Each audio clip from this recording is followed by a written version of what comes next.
Thanks, everybody. It's 6:35, Tuesday, April 5th, 2022, and we're not calling this meeting to order at 6:35. So, actually, I need to pull up the agenda, but Don, would you like to go ahead? And yeah, I'll go through this first part. Yeah. Verification of quorum, Article 6, Section 3.9, at all meetings of the board, a majority of the numbers of directors shall constitute a quorum for the transaction of business, and the votes of a majority of the directors present at a meeting which quorum is present shall constitute the decision of the board. Board members that are present are Tony, Rob, and Jody. Is there another board member present? Did you see on WebEx if anybody else is on? There's no one else on WebEx. Well, that's just the three of us. Yep. And let me see here. So 3 directors required to meet quorum, 3 are present, therefore quorum is established. Others in attendance, let's give a real quick count. 8 residents are present and myself is present. And next on the agenda we had presentations, but is there anyone from the city here? Yes, one just pulled up. MPO, I think, just showed up. Okay, well, you can maybe cover the financial review. I mean, we need to go through the approval of the meeting minutes. Yeah, let's just knock that out. So, approval of previous meeting minutes, I sent those to you guys all just a little bit earlier today, so you might not have had a chance to review them, maybe you have. I did. Okay. You're good with it? So if you had, I'd entertain a motion to approve the... I'll make a motion to approve. Okay. I follow. Rob second. All right. All in favor? Aye. Aye. Okay, we're good. So approved. Done. I'll provide a brief financial review. Currently, the association's operating balance is at $202,273.40. Reserve balances are sitting at $382,177.60. Your current accounts receivable, which is money that's owed to the association, is sitting at $115,096.53. So far, 2022 year-to-date delinquency rate is 9%. Anything under 10% is good, so that's good. Of course, we always want to see 0, but make it with 9. The year-to-date budget is $119,700. Your actual costs have been $99,062, so you are under budget. Of course, that usually catches up with itself in the summer whenever you start paying for the pool monitors, and the pool maintenance starts going up quite a bit, so it balances out there. We had no new business at this time, or old business, so I guess we'll... I saw these. Yeah, he's nosing over. We can talk about some things that are upcoming. Yeah. And can you update us on anything regarding the monuments and the new fencing that'll be installed? Yes, I've met with a couple different contractors. They're working on getting bids with me. That's just really where they're at. We've been out there. They've looked at the area, inspected, and they're producing quotes. When it comes to the tree trimming, the board's approved the tree trimming. I'm meeting with that contractor again in the morning, just do a final walkthrough, make sure he's got everything he wanted or needed, and then he's going to give me a ETA on where to start. They're also going to offer a discount to the community while they're here. So if anyone wanted their trees done while they're here, they'll give a discounted rate on that. But I don't have the dates yet of when it's going to be to provide that to everybody. So as soon as I have that, we'll know. Pool scheduled to be open on time. Well, we still got to work on the pool rules to make sure. We got to do a review and Yeah. get those out too. So We'll review those. there shouldn't be any real significant change on those. Unless anybody wants to suggest any new rules. Trying to think on some major projects. Cameras. I found another contractor that I'm working on getting a bid for. For Just bring up, at the pools. Well, there was a question about the pricing, Yeah. and they're not really wanting to budge from where they're at. Are you talking Fox Safety? Mhm. Oh, okay. They do the same thing, so I'm trying to negotiate that down to either see if they'll lower the price to keep it, or if the other people will have a less expensive price. Yeah, we're trying. For a living, I'd be happy to Oh, yeah, yeah, sure. If you got, in a little bit, can I get your contact information? Yeah. Okay. Okay, yeah, because we've got all our vendors saying, okay, we got to push up prices, cost of everything. And we understand with certain vendors, like our landscapers and pool service, you know, it's reasonable because their supplies are costing more, you know, from fuel to chemicals to anything else that they utilize. We're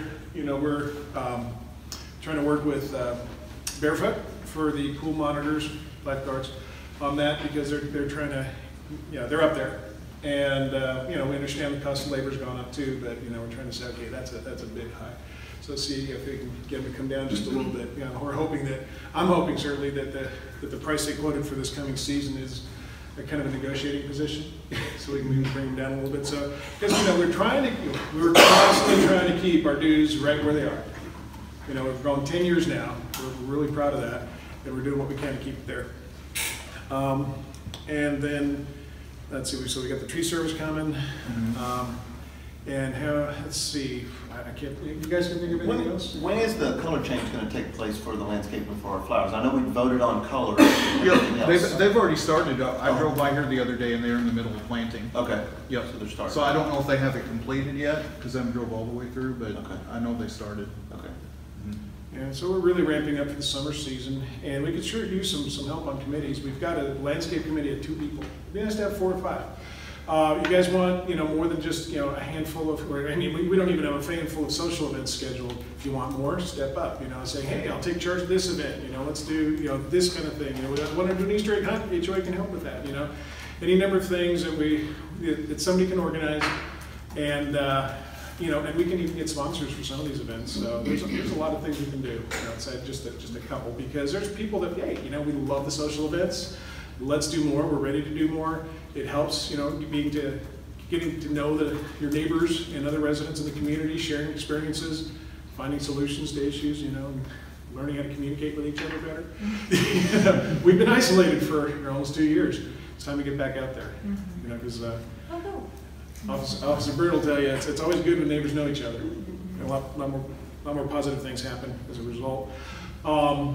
And let's see, yeah, we're looking at Edwin here, you know, if you'd like to maybe talk a little bit about what some thoughts you've had, because we have a new community safety and security committee, or we haven't finalized the name, but that's essentially it. You know, anything we can do to keep the community safe, secure, anything we can do. We're even thinking of some disaster preparedness proposals, so that we can have some emergency supplies if we ever have, you know, natural disaster that hits a few of our neighbors. We can take care of them for a couple days before emergency services come in, like Red Cross and such. So, got a lot of ideas that we're shooting around. Did you want to share anything?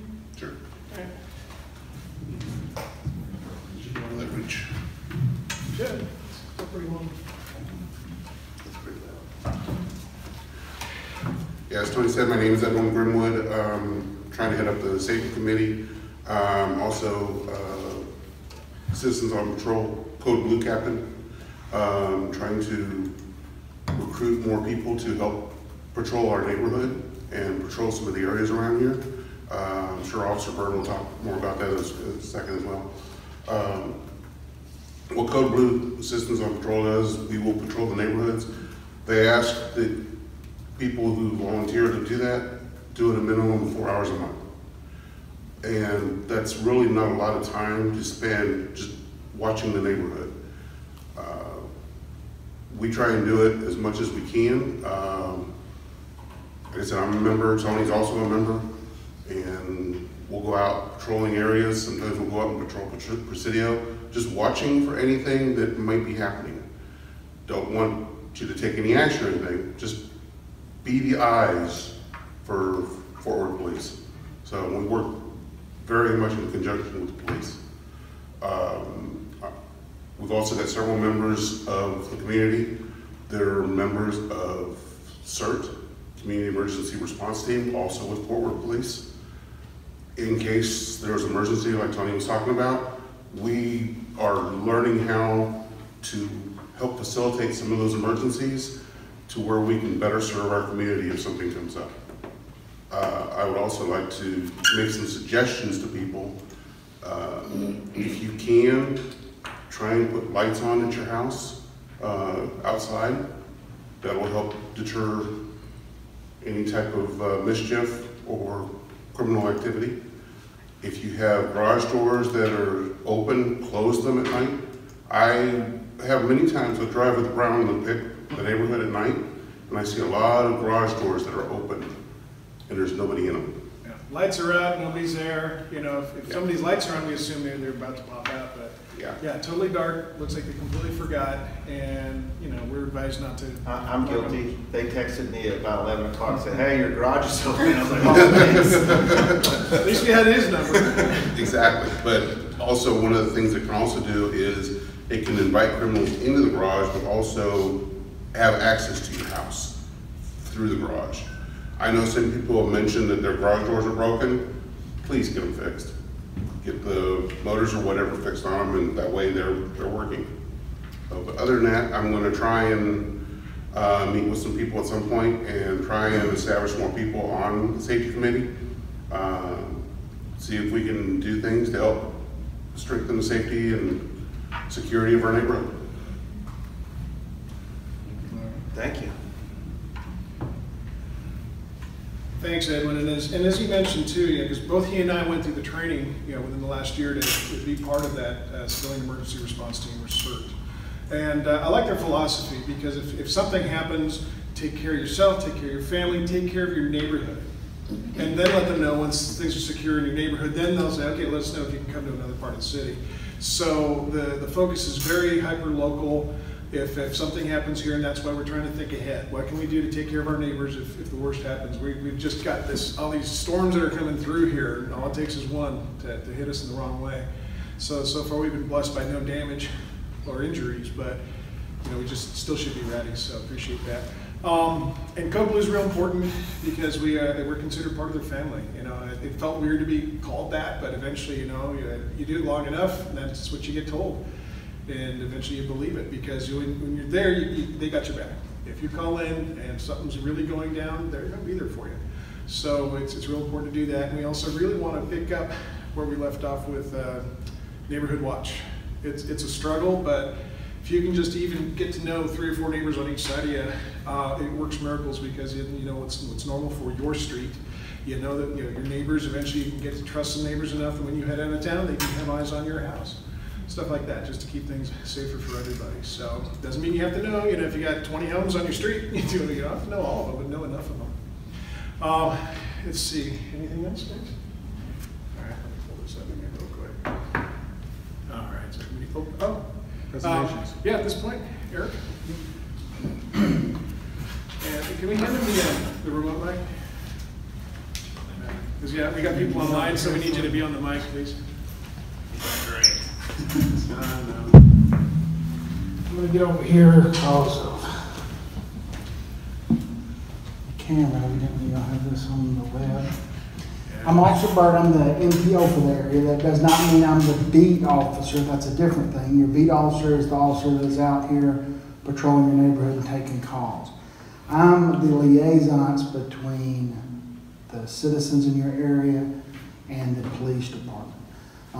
That's basically an 8 to 4, Monday through Friday position. Because the patrol officers are so overwhelmed and we're so short on officers, they do push stuff my way, like parking violations and stuff like that can be handled not urgently. I usually take in some parking violations and stuff, and I'll pile them up, and once a week I'll come out here and drive through and address them all at one time. But what I do is I'm the only person in the city that reviews and reads every report that comes out of your neighborhood. It's not the only neighborhood I have. I have 30 HOAs in my area, and including Presidio Town Crossing. I basically have everything south of Golden Triangle, west of 35, north of Western Center, and then Blue Mound this way. So it's a very large area. There's a lot of hundreds of businesses there. There's tons of HOAs. I do the same thing for all of them. But literally, if I went to just visit each business in my beat, it would take me a year to visit each one of them one time. So there is a lot of area there. But what I do is I give you a person to call, and I keep my cell phone on me, and I have a card available if you want to write down the number. It's 817-991-8465. I'm not the person to call if you need an officer to rush to your house to stop the guy that jumped in your backyard, okay? Because I might be taking that call. I might be out of town, I might be off work, it might be past 4. There's no telling what it is, but what I'm there for is so that you can at any time get an officer on the phone when you have a problem, you can't get resolved, you don't understand what's going on, or you need information that you don't have. And I make that available to you. And I try to answer it even in the middle of the night. I get up, I sound sleepy, it's because I'm waking up and I'm answering the phone to try to get you some help if you need it. That's the liaison part, okay? So if it is not in the hours of 8 to 4, I'm still going to try to answer that unless something's preventing you from doing it, maybe dealing with something else. But feel free to call me if it's an urgent issue and you need it addressed. Like, I like to give this example. I had neighbor who was having a teen party in the house next to him that was going on Friday night. Started Friday night, it was into Saturday, and now it was Sunday, and they'd literally wrecked cars on the street. He'd called in 4 times, and they were still partying this whole time, drinking beer cans all in, and he had not gotten a police response out after over 48 hours. And that's unacceptable. You know, that's when you need to be calling your liaisons and figuring out who's dropping the ball here, why is it getting dropped, and we need to get it fixed. And in that case, I was able to get the homeowners that were on vacation out of town. I was able to get them in town and get that. They left their teen son in charge of the house, and that's what he did with his liberty. So we got all they come right back into town. We got all that stopped and squashed. And everything went good from there. But I'm the guy. I'm the guy you call when maybe you don't know how to handle something and it's a police issue. I know recently y'all had a dog attack that was in your neighborhood. That's not a police issue unless immediately somebody is in the process of getting attacked. The dog's loose, it's going to attack somebody else. You need an officer out there to stop that dog, right? That's when it becomes a police issue. Other than that, it's pretty much an animal control issue after there's no safety. Somebody's getting hurt right this minute type thing, and that's past you. So, but I can tell you that, right? If you tell me, hey, my neighbor just got their dog attacked and it's in the backyard, it's locked up in the garage right now, what do we do? I'm going to say, well, the dog's contained, it's not a police issue anymore. You need to get animal control out and they will go through. I mean, that happens. It happens a lot. And they know exactly what to do, and there's consequences. There's civil consequences for that. There's fine consequences for that, but all that's done through animal control. And that's just an example, but I can direct you there if you're confused, right? If you don't know who's handling or what's going on, but you think it's maybe a police issue, maybe not, call me, and I will help you sort that out and give you the right answers. If I don't know, I will find out for you. I will go through the channels I know. I've been doing this for a very long time, and I will find somebody that does know. I have direct contact with the city. I have direct contact with the councilman's office. I have all the departments developed. A lot of people I can just call up on the phone and find out answers like that for you. So, some things have been mentioned here. You've had Code Blue mentioned, and you've had Neighborhood Watch mentioned. And they sound similar, but they're actually not the same thing. Code Blue is where you're out, you've got a Code Blue uniform on, you've been through some Code Blue training, you have a radio issued to you, you had a background check done, and you're out there patrolling either your neighborhood streets or maybe you've been requested. We've had a crime problem over in Presidio. That was something I sent to the Code Blue members recently. A lot of crime was over there. The crime was low here. They had some time, wanted to move over to Presidio so they could catch some of these guys before they spilled over here to y'all. And they went over there with their their magnets on their doors, with their lanyards, their Code Blue uniforms, and patrol those and get the eyes and ears. Well, how does that help? Well, right now, we're not just a couple of officers short. We are hundreds of officers short in this city. And the only way to, I mean, you can like it, not like it, really doesn't matter. It's the situation it is, right? And you and me ain't going to change that. I can't go get it done. It's going to have to change. It's a lot of factors. It's not just no political will or anything like that. It's a lot of things. It's a lot of things, and we couldn't certainly go into that right here. But it is the situation, and the way we're going to remedy it as a community is you, the good citizens in the community, are going to have to get involved. And you're going to have to make us as efficient as possible. There's nobody that knows your neighborhood better than you do. There's nobody that understands what should be there or shouldn't be there better than you do. And Code Blue members who are patrolling their neighborhood are far more effective in getting us from one problem to the next problem in as short a time as possible, okay? And if you're out there being the eyes and ears, that's what it allows us to do, and it's proven. The city of Fort Worth has a historic Code Blue program. I've actually given tours from people from European countries that come in and want to understand it, because in the 1990s, this was one of the highest crime cities in the nation. It's off the charts. And the thing that changed is the Code Blue program was introduced. And the citizens got involved and took back their streets. And the police officers become much more efficient and got involved. And together we turned it all around. And today, you know, other cities with very few police officers and high crime problems are trying to do the same thing. Other countries are trying to do the same thing. But we've already done it here. We've got a program in place. We've got scores of volunteers all over the city, like you have here on your board and in your community, to go out and our eyes and ears and get involved and make their neighborhood safer. Don't want to go on and on. I do feel like I have some. Don't get to do this with your community every day because you all don't gather every day. I want to cover a lot of things that I'd like to say to y'all that given the opportunity. And Crime Watch is something a little different, okay? You're not in a uniform, you don't have a police radio, right? You haven't been through the training. But you and your neighbors on your street are organized and mindful of crime, and you're taking a stand on your street and organizing yourself in a way that your street, or basically the streets and neighborhoods around your house, are safer. And here's what I mean.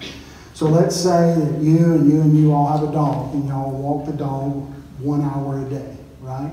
Well, if y'all all walk the same hour of the day, then y'all might be out walking your dog and watching the street 1 hour of the day.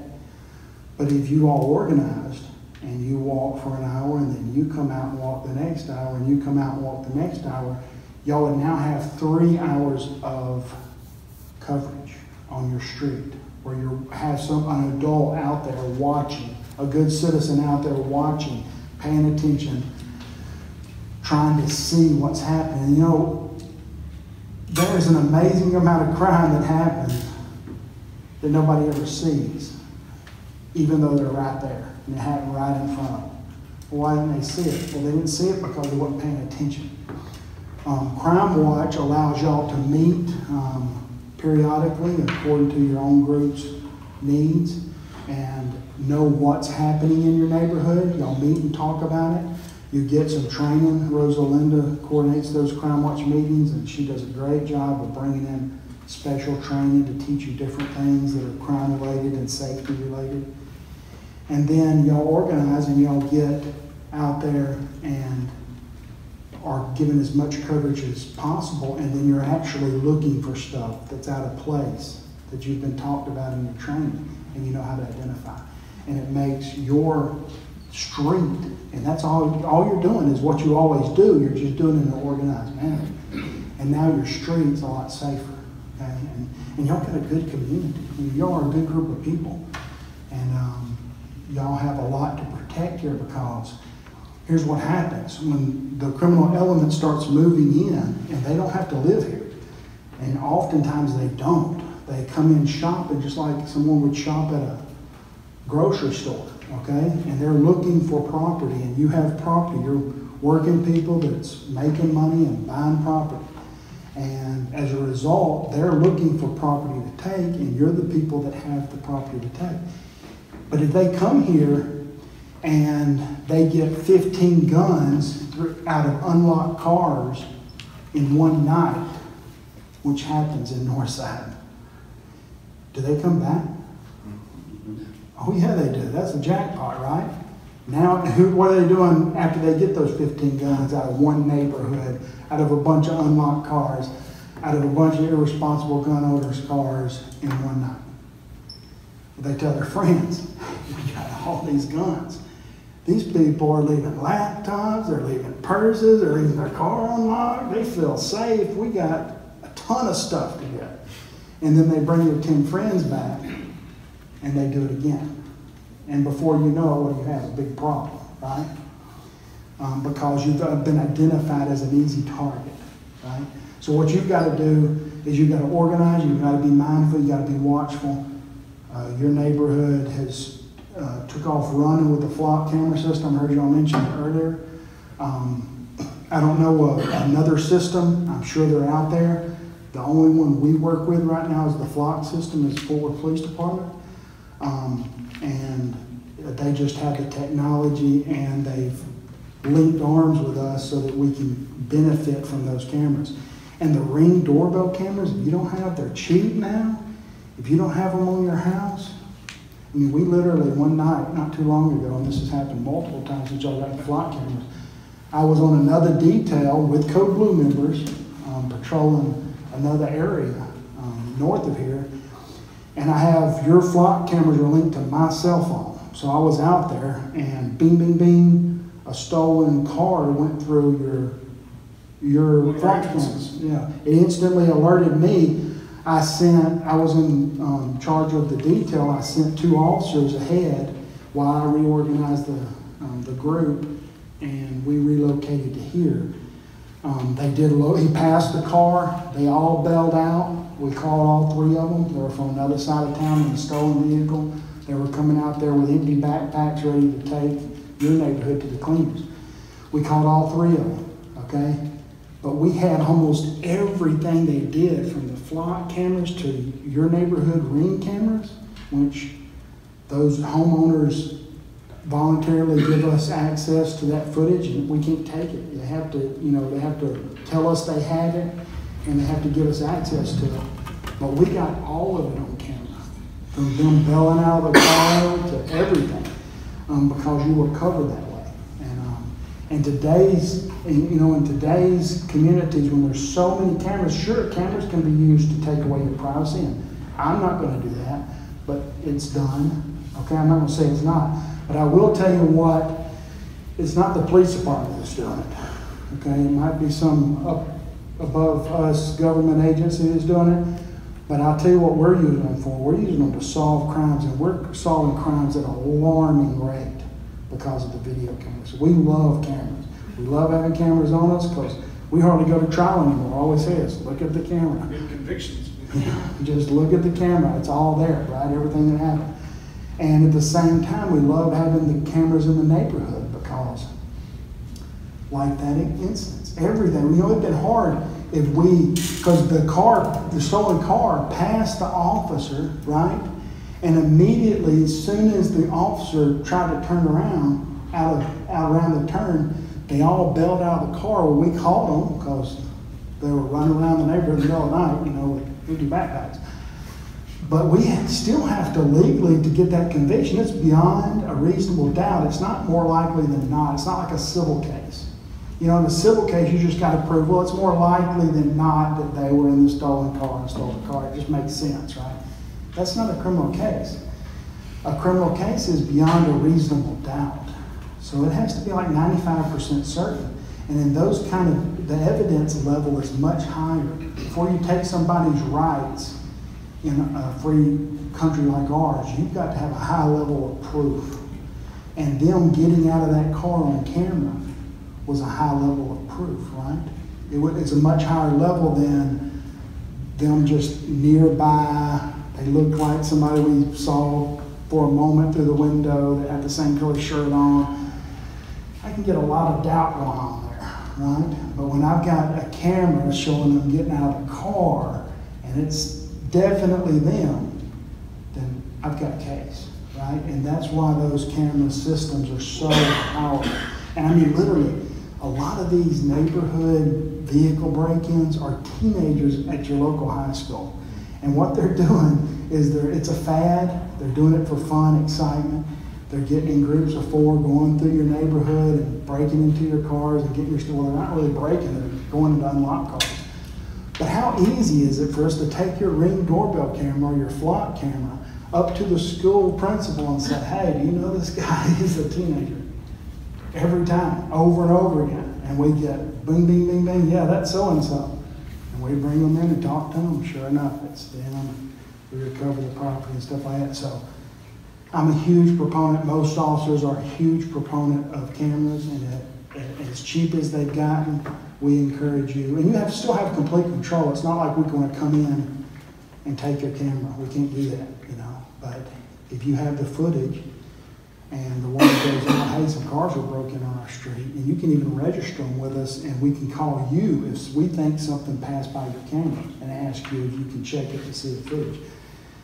That's what I did at Tony. I said, just the other day, we had a car broken into over here, and I knew it had to go by the flock camera because you'll have flock cameras on all your exits. And I asked him, I told him the time frame. I asked him to look and see if this kind of car went through, because that's what the witness saw, a certain type of vehicle, a certain time of night.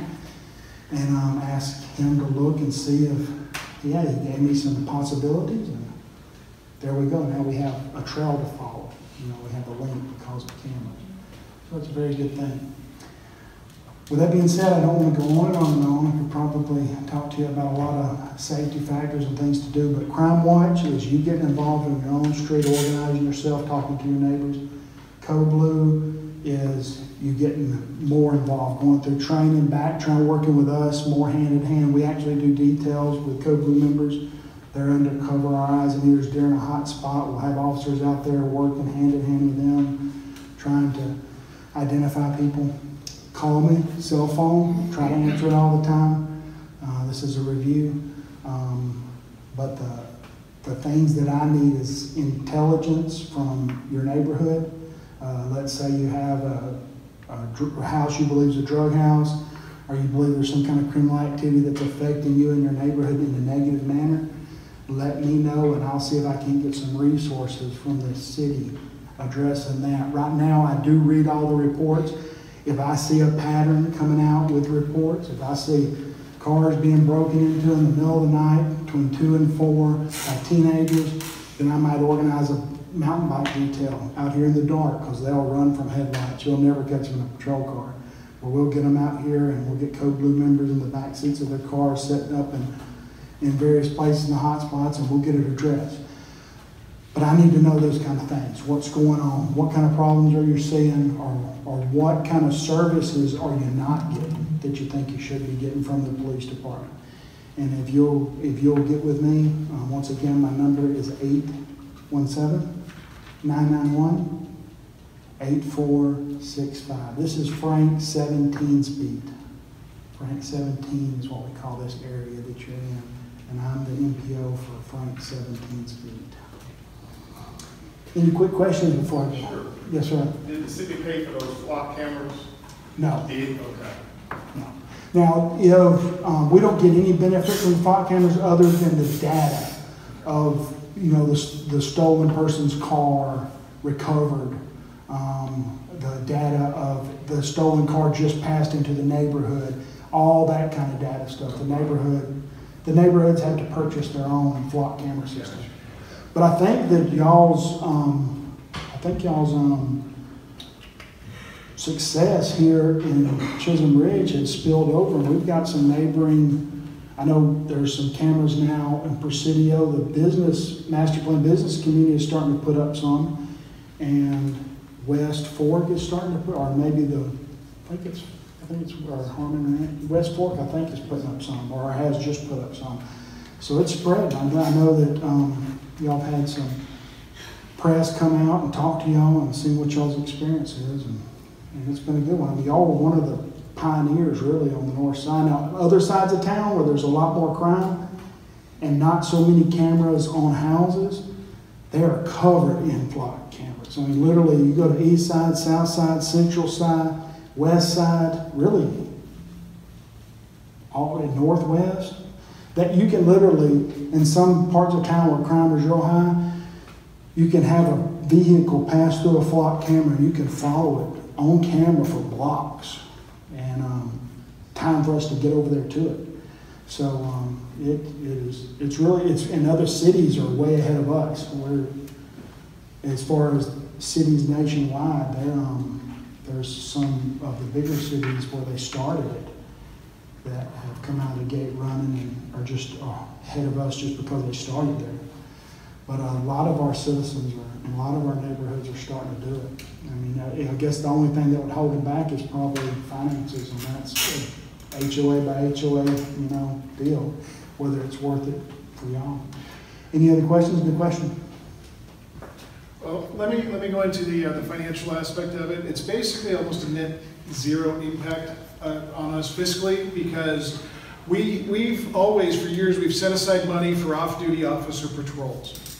So we took a big chunk of that money and applied it to this camera system that gives us 24/7 coverage. Because it's an annual contract, it's basically a subscription basis, and typically they detect if something's going on with their camera. They'll even know if the camera for some reason moves, maybe got high winds or something, and it moves a little bit. Their system apparently alerts them to the fact that the camera moved. They'll send a technician out without us calling to make that adjustment, no extra charge.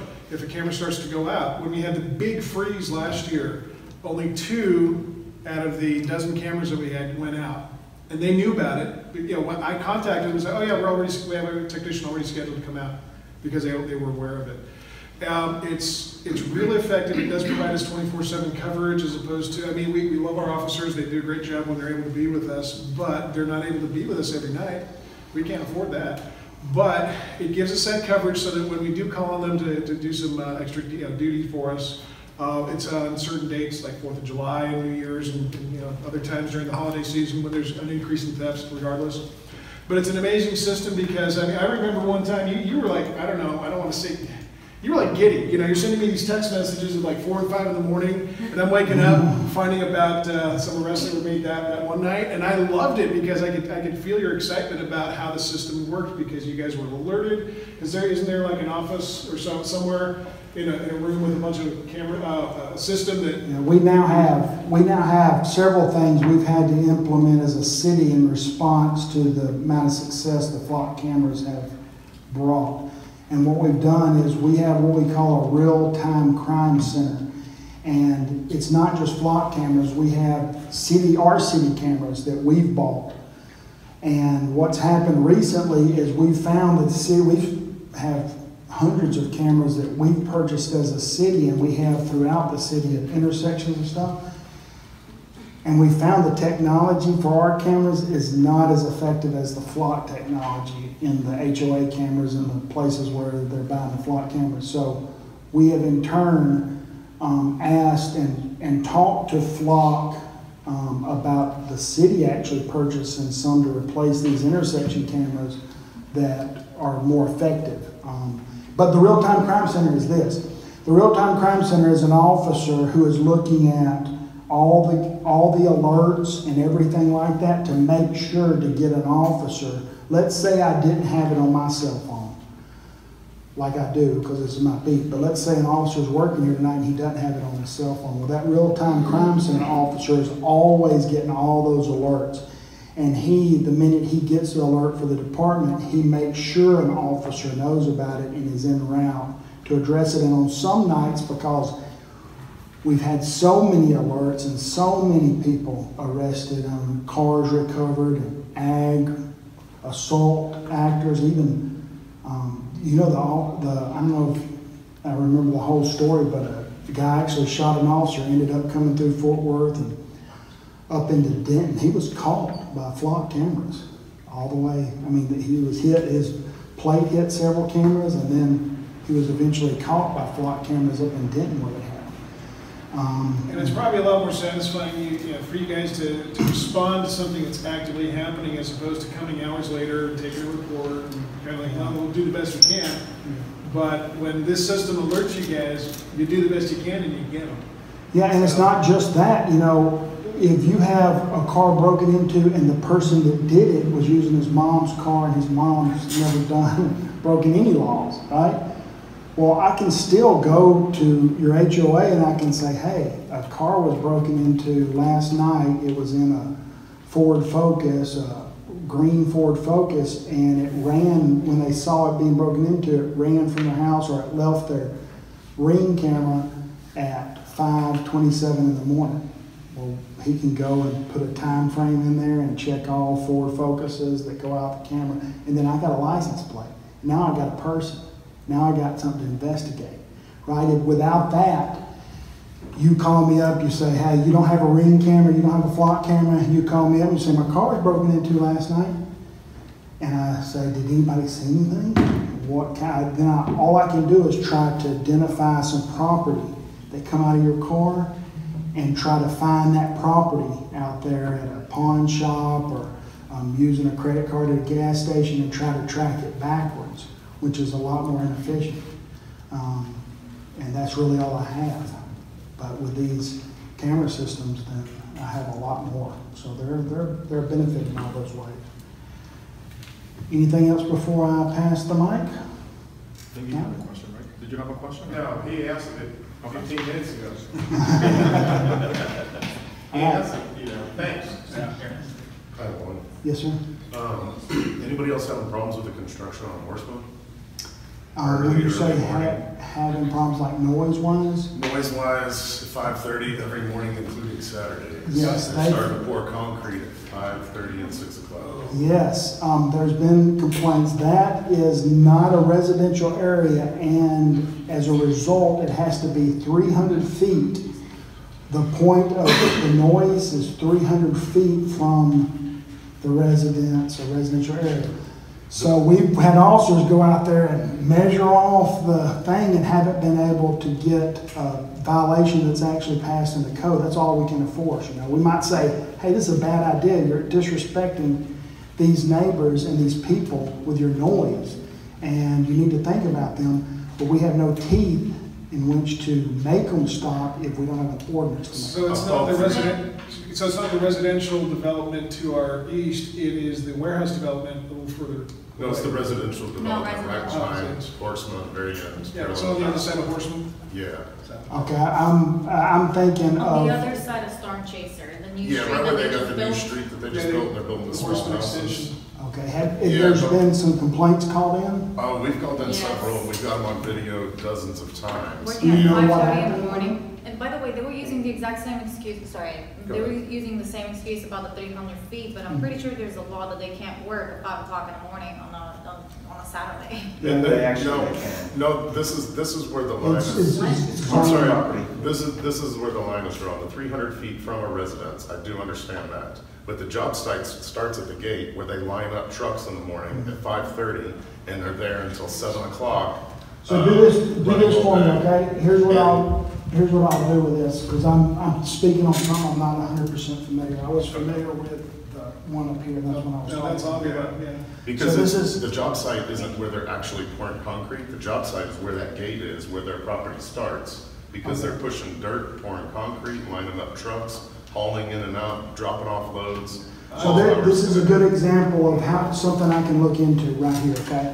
So in this particular case, this isn't a report, no offense report has come through like that. It's come through in the last 24 hours, I haven't been in the office to read them. But the calls have come in, okay? I can't look at every call that comes out in this area, right? So if you're having a call that is, you don't think's getting addressed, or you want to know what happened on it, and a call is simply an officer was dispatched and he went out there and did something. A report is done when a criminal offense has been identified and we want to bring charges against them. Okay. Okay? I've had 2 officers tell me that, what do you want me to do, to stop them from pouring concrete for the next 30 minutes? It's really hard to stop a pour. Yeah. I'm like, that's not exactly what I want. I don't want to be woken up at 5:30 in the morning. And if you have to stop it for the next 30 minutes so everybody else can continue to sleep on a Saturday morning, shut it down. I don't care how hard it is to stop her. So on this particular thing, here's how we're gonna handle this. I gave you my card for the purpose of explaining what you're seeing and what you would like to be fixed, okay? Put that in writing to me. That starts the process. Now I can take this email and I can send it to this department or this person or this construction company and say, listen, we got a problem here and can we get it fixed? So I'll look at those calls that you've already made and I will see what's already been done, and then I'll get back with you and tell you what we can do, what we are doing, and what we will do. And you have the developer's contact information, right? Yeah. Yeah, because we have the developer's contact information too, so does Eric. Because a lot of times, we had big commercial vehicles kind of start to come in from Basswood up here on Horseman again. And we had to call the developer saying, would you tell your people you're hiring to bring stuff over, and heavy equipment operators, not to bring that stuff from Horseman, bring it from Harmon. And so, let him know he took action. He just wasn't aware of it, so I'm sure you'll make him aware of it. Yeah. No, back to the organization and community part. Could we as HOA send out a letter, email to other people that may have had a problem so we can do something in numbers? Because I have a feeling, as an individual, me just calling to complain, nothing's ever going to happen. Well, that's not exactly true. I mean, every call that comes in, we have to do something. As the police department, it's our policy that if a call comes in 911, then we either have to tell you this is not a police issue and where to go, or we've got to go send an officer out there and do something. Talk to somebody, see what's happening, and investigate. Maybe we're just investigating what are they seeing and what are they complaining about, what's causing a disturbance, right? And then we document it. So that can be done with just one person. Now, as more and more people are being affected, it does increase in the amount of people that will listen to us. But we're going to go out there every time. So if what I can do and what I allow you to do is to know, once you inform me with the email of what's going on, and like when you're saying I called in, I need to know what address you gave them, what time of day, what day of the week, all that, so I can make sure and get to that call, because there's literally thousands of calls out there all day. Okay. So I have to find the one that was there, and then the officer, when he goes out, whatever he does, whoever he talks to, he documents all that into that call. So I can see exactly what happened there, and then I can follow up, and I can at least tell you, if I can't do anything, if I can do something, I'll tell you what I did. If I can't do anything, I'll tell you why I can't do anything. And you get some clear action and direction on what's possible and what is being done and what has been done. Okay? Thanks. Yeah, we got just a quick question on that. Yeah. Is that something you can report through the City of Fort Worth app? Just saying, because it produces a ticket number. If y'all don't know what he's talking about, there is an app you can put on your phone. It's called My Fort Worth.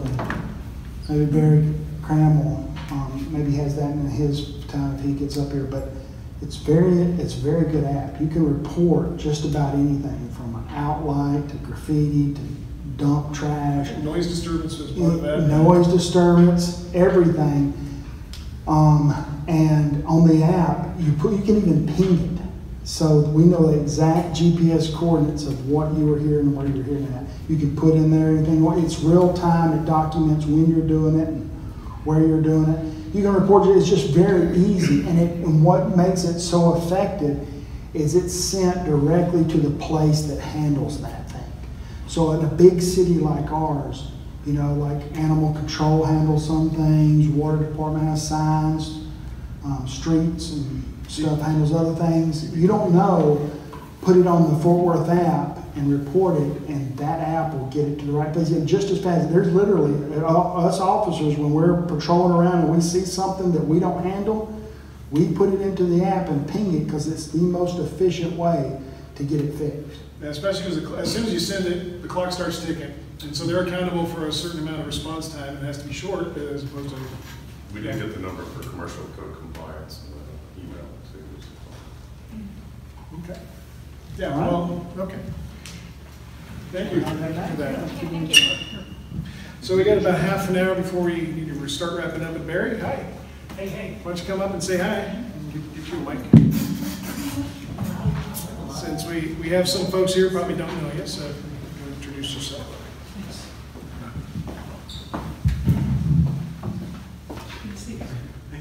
Hi, my name is Barry Karam. I'm the Community Engagement Liaison, one of them for the City of Fort Worth, in the Community Engagement Office. And our responsibility, priority is you guys, HOAs, neighborhood associations, civic groups, faith-based, you know, whoever is, that's fine. Just to whatever degree you're engaged in community life and that intersects with city life. If you don't know who to call, which, you know, you guys are pretty connected, you know who your MPO is. Do you know who your code compliance officer is? Yep. I think so, right? Megan. You're right. You know who your council member is. So, like, there's just, I mean, we truly do serve like a liaison to come alongside, help, point to the right place, person, where that interface between the city of Fort Worth and you. If there's not, you know, a designated, you know, someone from a department like fire or police and code like that. So we help register neighborhoods, help just keep a clear line, an enhanced line of communication and customer service. And so anyway, that's just in a nutshell, that's what we do. There are a few things that we have that are citywide that are going on. Just want you guys to be aware. You probably already know, but the whole redistricting plan that started back last summer has finally concluded. It will start in 2023. The elections will go from voting in a 1 mayor and 8 council members to voting in 1 mayor and 10 council members. So a couple of years ago, a special election, they approved a city charter to increase the number of seats in council. And so a lot of that was just because of the influx and the growth. And then when that passed, they made a decision just to wait until the 2020 census was concluded, because you have to redraw district lines anyway. So, and then so with COVID, it kind of pushed things back. But anyway, that's what's going to happen. You guys are actually going to be in a different district. So it won't be District 2 anymore, it will be District 7. And I've got an interactive map that I'll send the link, and you can share it with your network of neighbors.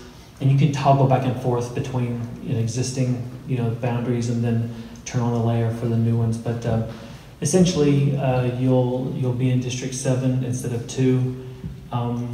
And you almost made it in District 10, actually. It was pretty close when you see it. And that was one of the new ones because of the growth in the far north and far northwest. So they had to carve out, they had to shave down District 7 a lot and District 4 to make that one. And actually a little bit of District 2 as well. So, but your community is still all in one district. You're not, as a community of interest, you weren't divided up. So you've got, yeah, you're right there on the edge there in the pink. So, but you'll be able to vote in, in 2023 for your District 7 council members. So just be aware of that.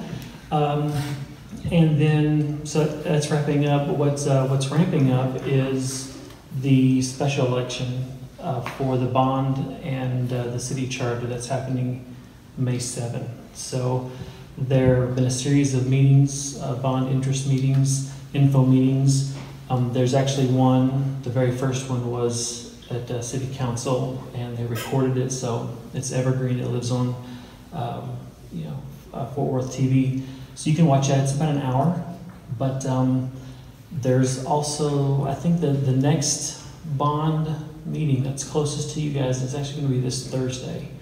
And it's going to be at the Northwest Library. So there's one later, and the last one is, I think, April 24th. And that's going to be though like at Rockwood Golf. I mean, it's a little farther south. Still, I think in District 2, but nonetheless, the one that's closest to you guys, just a few miles north and west is this Thursday from 6 to 8 at the Northwest Library. So be sure to, if you didn't know, and if you can, please attend and know what's happening. There's 5 propositions that equal about $560 million, and you can vote for or against each proposition. And a lot of it is infrastructure, a lot of it is in the far north, far northwest in your area.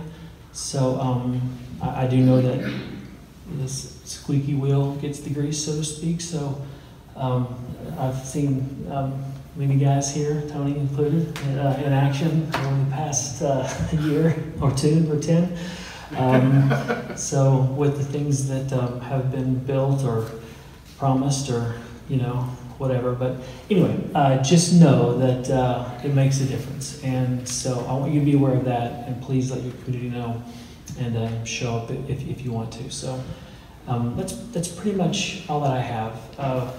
We normally have 6 liaisons in our office. Over the last year, we've lost 4.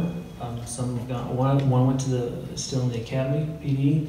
Others have moved into different places and nonprofits or whatever. So we're in the we're a little short-handed right now, but we're in the process of hiring. And actually, if you know anybody that's interested or loves to work with the community, would love to work with me and our team, and possibly we're looking for someone that's or several that are bilingual, maybe can speak Spanish because of our Hispanic outreach attempts. That would be really great. So contact our office or look at the job boards there at the City of Fort Worth and apply. So that would be really great. It'd be fantastic to be at full capacity instead of 33% capacity. So Right. might be able to help me out a little bit. So anyway, that's all that I have. If you have any questions, I can talk afterwards and hang out or whatever, but I'll let you go. Thanks. Thank you. Thanks, Barry. That's correct, yeah. Maddie retired, so. And community engagement's been really good for us because when we've made certain efforts and we're not sure where to go next, then we call and contact them, and they find a point person, the specific person in the particular department to talk to about whatever situation it is. So you're valuable to us too. Okay. So we appreciate you doing that. Yeah, we are going to have Carlos Flores with us as our council member for about another year because we have the elections coming up next year. Currently in District 7, we have Leonard Firestone, who's the council member for District 7, but we're not in that district yet. So there's going to be an election. Somebody's probably going to run against them, but so we just need to be aware. When it comes to the bond issue, anything that's in our area, heads up. If there's anything we want that's on the bond issue that's been listed there, we need to be vocal to keep it there. Because at one point we had $10 million for the Northwest Park for a community center, and we lost almost about 80% of it. Because they were going to send it over for an auditorium in the Marine Creek area, and we fought hard tooth and nail to get most of it back. So it requires constant monitoring, and that's part of what I like to do to help our community, because that's going to be real valuable. Because at some point, we will have a community center out there, so we could use that for our meetings year-round. So we don't have to worry about, we're not going to do a meeting in July. We might go online because it's going to be 100 degrees out there at the polls because the school shut down. So we'll have a lot more flexibility there. So we always need to be vocal, and we try to do our best to get the word out on things where our city council members especially need to hear from you guys. They hear enough from us on the board, but we're representing, we've got 1,197 homes here. And so you guys, if we're all speaking with one voice, it's going to be a loud voice. And there's been times when we've had to unite with other HOAs, and we get things done. We start to, they start to realize that's a lot of voters. So they start to pay attention. So I appreciate what everybody does here to help us out. Megan Falcon, our code enforcement officer, I don't know if she ever is able to get online. We've had some WebEx issues tonight. But she is very good at what she does. She is good about contacting her directly. She does come through the neighborhood consistently. So she's been very effective for us on matters that the city covers. We have a very good staff member from Spectrum, Jordan, who covers our HOA compliance. And just, for property owners and especially landlords, there's sometimes you can get in trouble with the city and the HOA for the same thing. So at least we send you a friendly reminder. I'm not sure what the city does, but the friendly reminder is just that. It's like, hey, heads up, there's a situation. There's sometimes when homeowners actually, I think respond saying, thank you very much. I'm usually not at that part of my house. I come in from this way and you're calling me out on something on that side. Thanks, I'll repair it. So don't ever freak out just because you get a courtesy notice. That's all it is. And call in, if you're not sure what it's about. Because we as a board, we're happy to work with you as long as there's communication. If we don't know what's going on and we don't hear from you, then they're going to do their job. They're going to do what they get paid for to continue enforcement levels. And we'd much rather hear from you guys saying, hey, okay, my fence blew over. It happened to me. Part of my fence blew over, the street side. I had to keep in touch on a weekly basis with our management company at that time, saying, I'm looking for a contractor. I'm looking for a contractor. Somebody's not going to rip me off. Somebody's going to give me a good price. It took me a month. And I got it taken care of because I kept in touch. Because I was on the board then, but I'm just like you guys. I can get fined too if I don't do my part. So yeah, we don't get the benefit of the doubt either. Well, we might up to a point, but we try to lead by example. You might want to speak to that for just a second? Yeah. Yeah, just to speak to that, so like I don't do the site drives, I don't do violation site drives. You have someone else who does that, and they really don't know where any of the board members live or anything like that either. So it's a even playing ground. When it comes to violations, it's strictly just a binary solution set. Does the violation exist at that time? If yes, then it gets a violation. If no, then it doesn't. A good example, something I hear about a lot is with yards. When someone will say, well, I mowed my yard later that afternoon. Well, that's great because, next time whenever the driver comes by, that violation will close out then, right? But when they went by that time, it wasn't mowed. So, I mean, they're not going to keep coming back and back and back. You'll double check on stuff like that. But to Tony's point, we also try to want to be like very fair. I mean, no one wants to be like jerks or anything like that. Everyone bought a house here and everyone's in contract with one another. It's expected that everyone's going to follow the rules. Some people might not know them, but I guess just kind of like the law, just because you don't know it doesn't mean you're exempt from it. So, but anyways, communication is key. I've had people they've had sheds built or fences that they're waiting on, just like Tony said, and it's been like 6 months out because they're waiting for but because they communicated, we all know what's going on. So we're all right with that. I just like to see violations on that, so. Anyway. Yep. What's next? And by the way, if you're ever hospitalized or ill and you can't get something done, just call in. Because sometimes we can get word and we can get the word out to other neighbors, hey, you've got a neighbor here, you're in this neighborhood, can you mow their lawn for them this one time? So lots of solutions as long as we're being neighborly. All right. Anything else? Yeah, I think we're ready for the next. And that part of the agenda. It would be just the homeowner. Anything you guys, this is your chance, your opportunity. Open forum. Anybody have questions? Questions, comments? 2 or 3. So years ago they said Horseman Road would run through to Harmon, and I'm hearing no, it's not now. Yes, no, maybe? I'm a dog on a bone on that one. I want to see it go all the way to Harmon because we got the new firehouse that's making good progress. I think Jack, you were reporting on it, looking good. And when it was still in the bond measure, I was telling the deputy fire chief who was there because we attended probably about half a dozen meetings. And I kept seeing him there, and I kept reminding him, Harmon Road does not exist. Horseman does not exist at Harmon Road. So how are you going to get, for example, to West Fork Ranch? Well, we'll just go down Harmon. I just told you, there's no road there. So it's still a safety issue because we can't expect our fire trucks to come across the bridge and go into North City, loop around there somehow, and eventually come out over on Horseman, for example, to get into that area. So we're not going to stop. We're going to keep pushing. We just don't see a reason why it can't happen. So we just got to stay loud. I'm not in that part of the city, but even already on our GPS systems, they have multiple roads that are connecting right there that are supposed to be a part of this current construction that's going on right here. So when it gets it's going to go straight through. It actually, the Harmon's going to kind of go, It's weird how they did it Yeah. when you see it, but there is going to be a clear connection. It goes straight from Basswood all the way up here to Presidio, and then really all the way up to. Yeah, I think Bailey Boswell is supposed to connect to Basswood in connection. Wow, it's gonna be fun. So we'll see about that. Any other things? Did anybody hear about Kerry Moon proposed a soccer stadium over at 35 in Basswood? I mean, I did. I was fully aware of it. Matter of fact, there was a voting situation that the city put out, and you could voice your opinion on it. And then they closed the voting after so long. Yeah, I already emailed Carlos and the mayor because that's the last thing we need. It's so bad over there. Well, that's the argument I had. It's great. It would be awesome, but you got to first fix the roads before we can even add anything else. Yeah, they can put that thing up near Cabela's or something up there. Don't put it here. Fully aware of that one.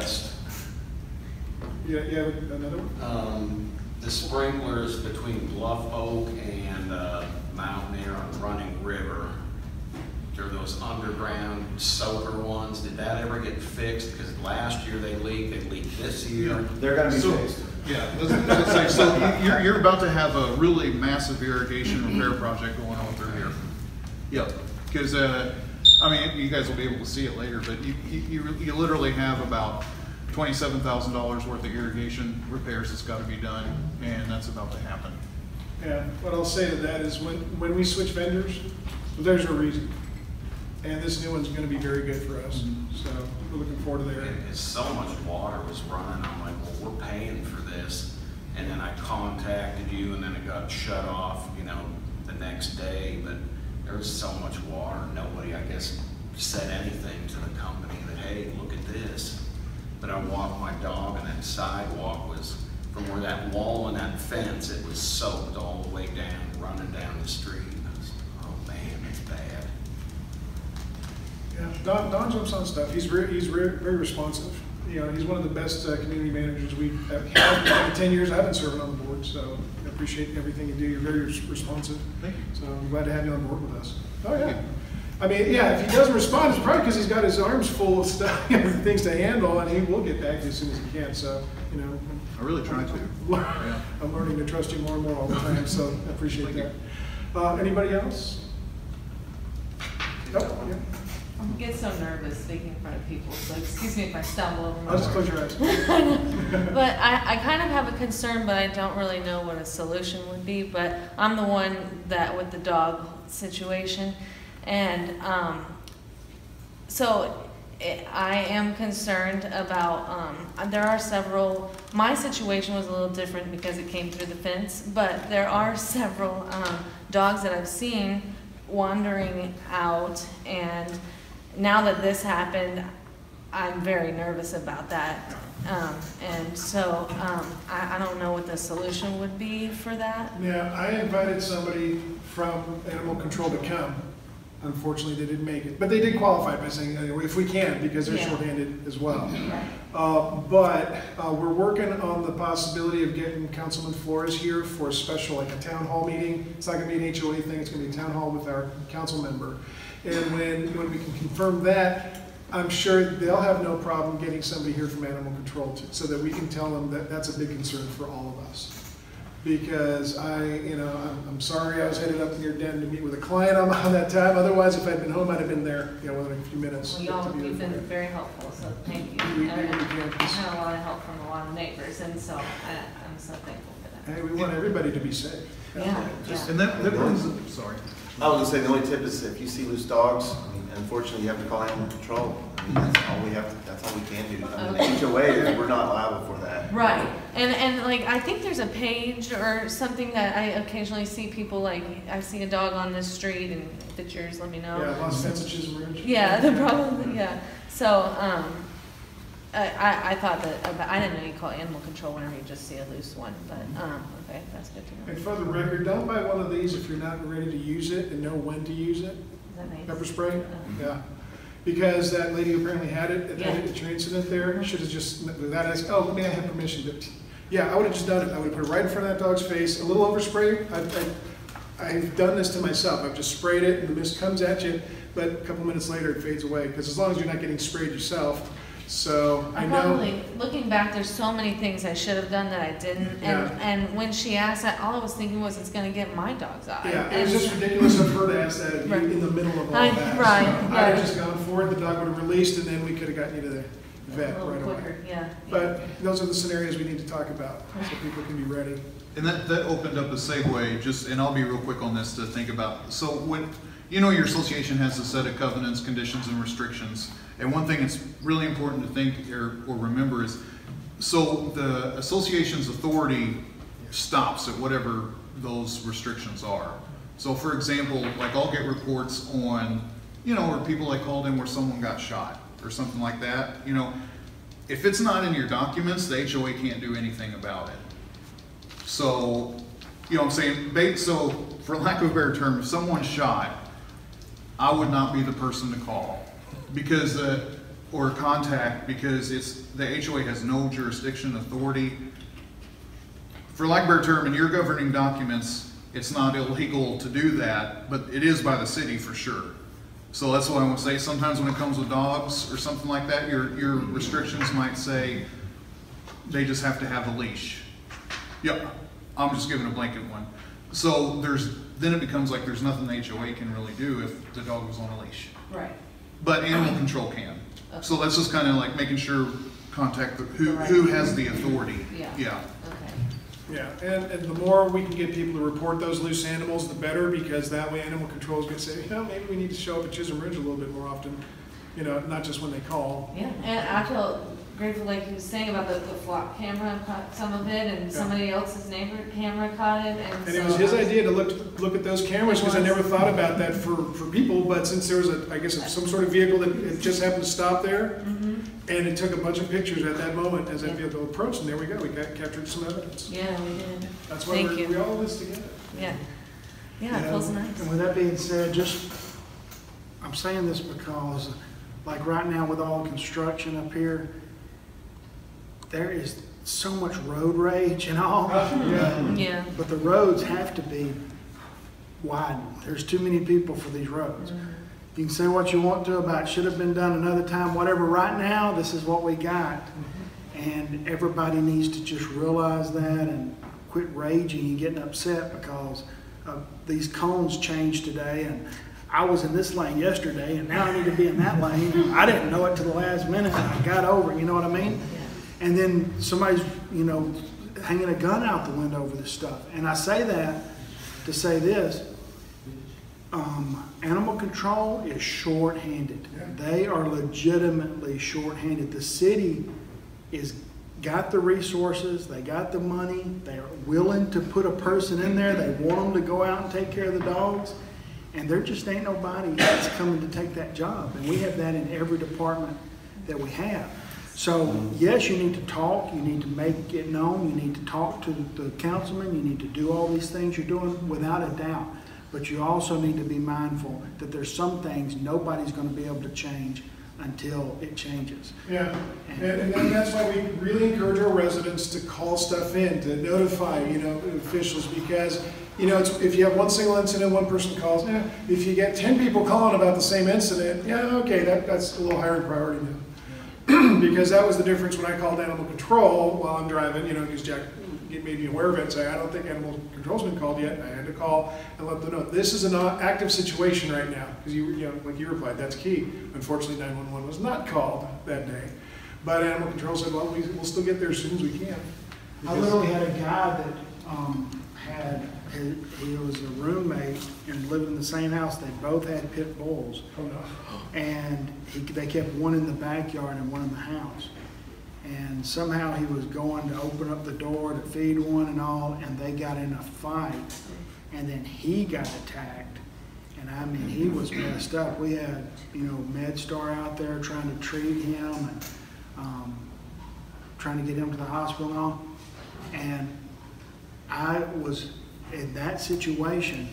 There was one animal control guy for the entire city on call, you know? So even in that situation, and it wasn't because there wasn't a slot for 10 animal, I don't know how many it is, But a lot of other animal control is because nobody will apply for the job, nobody else. You know, it's just like the other one, I mean, just like the police department. It's just, it's a weird, I haven't seen this in my 20 years. I mean, it's not that fair. Yeah. I mean, the jobs are there, but there just ain't people wanting to work them. Everybody's short. Yeah. Anybody else on the homeowner forum? Okay, seeing no other speakers, we'll go ahead and go into executive session and say thank you for coming in. We do have to talk about some confidential situations, so we appreciate you being here for this part of it. Your input's always valued.